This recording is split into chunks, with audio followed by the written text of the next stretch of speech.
Welcome to Moment Keepers. When I first got started with photography, I thought it was about just picking up a camera and taking pictures.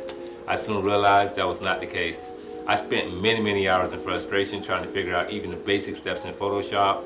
I learned that there was a lot of color adjusting involved. You have photo editing, amongst many other things. Let's take it to the next level. Enjoy the video. So once you've got Photoshop open, first thing that'll pop up usually is the camera raw. This window here. So once you see this window pop up, you just go to the temperature. What I'd like to do is just adjust it a little so it won't have too much exposure. So what it does is it'll bring the color out a little too much, so I bring it down just a little bit to give it a more natural look. I usually skip the tint unless it's needed. I go straight to the exposure and I bring the exposure up just a little bit, because what'll happen is once I get to these settings here at the bottom, it'll make the picture a little too dark. So I like to adjust it just a little bit. If I need to, I'd go back up and I'd readjust it. Contrast, I'd bring down just a little bit. And to give me a guide, what I like to do as well is go straight to the blacks, texture, clarity, and dehaze. So I bring the black down just a little bit, because what it does is it'll let me know exactly how I should set the other ones. I go to the texture, I bring the texture probably right there. Clarity, not too much, because the picture is pretty much already sharp. You're gonna be using a DSLR or mirrorless camera anyways, so you don't want to overexpose the clarity. Dehaze, what the dehaze does is it kind of darkens the picture a little bit to give it a more warm feeling. So, alright.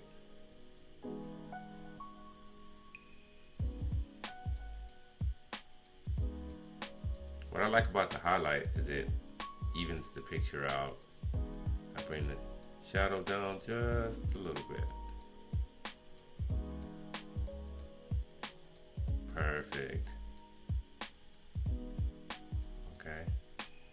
So I saw it was a little too much color to the temperature, so what I've been doing now is just bringing it down just a little.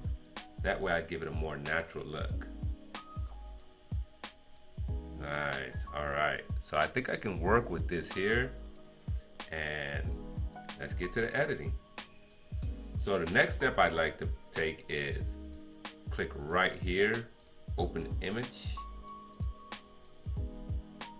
Alright, so the first thing you'd want to get familiar with in Photoshop is the tools, because these are the main tools you'll be using when it comes to editing.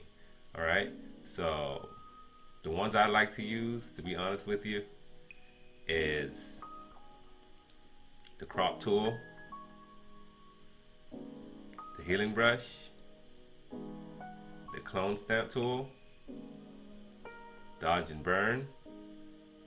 So you won't see the dodge and burn yet. Alright, that'll be towards the end.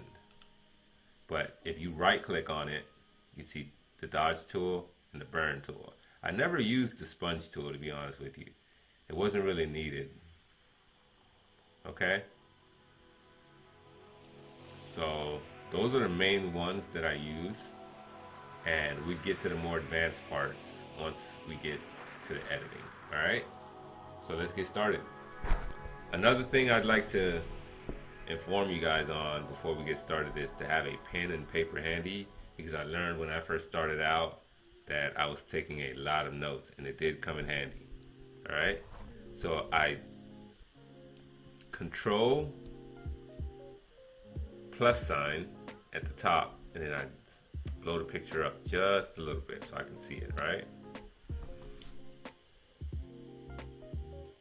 Alright, so I'm using the PC. If you have a MacBook, it's probably a little different with the controls. So the first thing I'd open up is the healing brush. Okay, so if I go to control, alright, so I can go up here with the healing brush, and I can make the brush size just a little bigger, right? So So I'd say about, you don't want to make it too big because you don't want to edit the parts that don't need editing. She has very nice skin. This is actually from my very first shoot, believe it or not. Very interesting story. After this photo shoot, I was for sure certain that I wanted to do photography. It was just a nice experience. Okay, so what I do is Alt button. That way I can, you know, pick the location that I want to clone here and stamp. Alt button, let it go. So what it's going to do is it's going to clone this area here and it's going to bring it over to this. Once I press the Alt button, just kind of bring it over it, right? Nice and smooth. You don't want to overexpose it though. Alright, and I found that if you stroke it upwards, it's a little more aggressive. Alright, so if you want a more soft look, you just stroke it downwards, more aggressively, upwards, okay? Just like that there. I go to the clone tool. When I'm in the hair area, I go to the clone tool. Alright, so I go to the opacity, bring the opacity down maybe, because the clone tool is very, very aggressive. Let me give you an example. If I leave the clone tool at 100,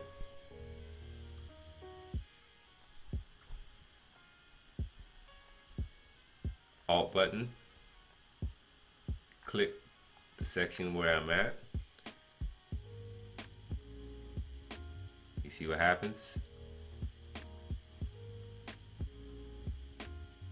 With the brush tool, if I were to do the same thing, it's like nothing's happening, right? Almost. It takes a lot. But once you become more advanced, you see exactly what I'm talking about.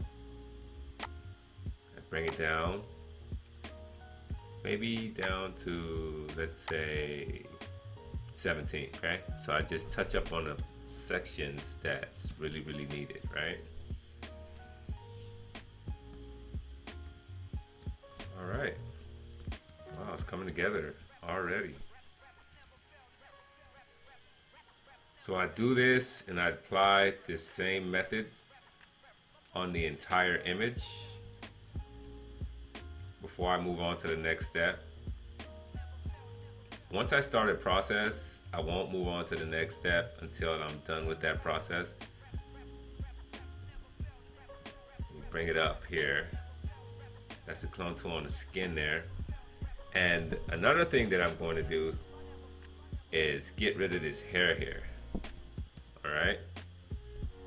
Like I always tell the individuals that I'm photo shooting with, they're very conscious about their look, so I tell them, don't worry, I Photoshop it. But it's always easier to get it live, right? Saved me some time at the end. All right, so what I do is I definitely bring the opacity up, maybe to about 65. Once I'm done with that, press the Alt button, click the area that I want to clone, and then I go over the section that I want to get rid of. So I just go just like that there. It's a little light, but it's okay. Now this is where the healing brush comes in handy a lot, right? Because you see what happened here? So I Alt button, same process. Go over it and watch this. It's a lot more smooth. It looks a lot more natural. But the reason that I go over it with the clone tool first is because I'm going to demonstrate here. Alt button, click the area that I want to clone. You see what it does? It gives it like this blurry look. I don't want that. So I go back to the clone tool here. Alt button, click the area that I want to clone. Maybe about right there.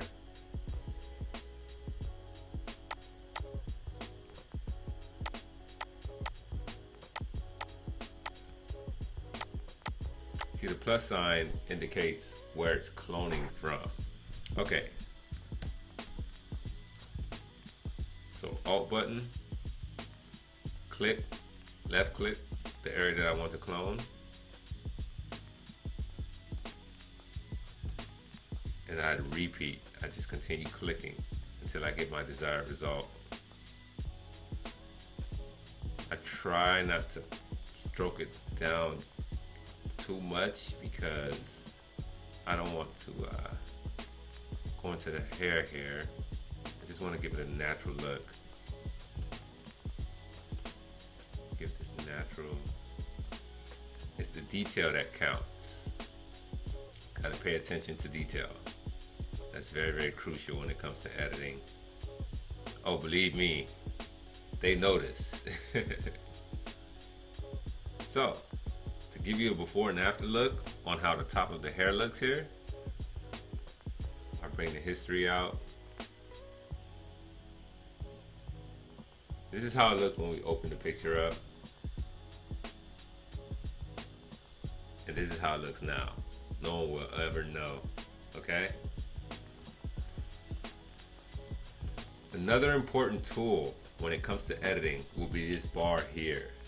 This history bar, the layers, these are the layers here. The properties, all right? Your brush settings, but I don't really use the brush settings. This is my best friend right here. Because what I like to do is, I like to compare, you know, so I go all the way up and I compare how the picture looked in the beginning to my progress, okay? So that way I see how far I've gotten and where I need to go, all right? So it's kind of like a guide, kind of like a map, right? So let me go ahead and X this out, because a lot of times when you, especially if you're first starting out, all right, you won't have that bar there. So what I did was go to Window here at the top, click on History. Once you click on History, it'll automatically pop up, all right? So you have your layers, history, so on and so forth. You also have a lot of other tools here that can help you out. So just play with it a little bit, read up on it, Google it, do what you have to do to learn as much as you can, all right? Trust me when I tell you, it will take you a long way. Take my word for it. You'll thank me later. Learn as much as you can before you get started. All right. And I also have a description, a written description on every step that I've taken here in the description bar below. By the way, follow me on Instagram at momentkeepers. Well, that's my website, momentkeepers.net. www.momentkeepers.net is my website. My Instagram is Instagram/momentkeepers. So if you just go into the search bar in Instagram and Moment Keepers with a Z at the end, you'd find me. The same thing for all the other social media accounts, Facebook, so on and so forth.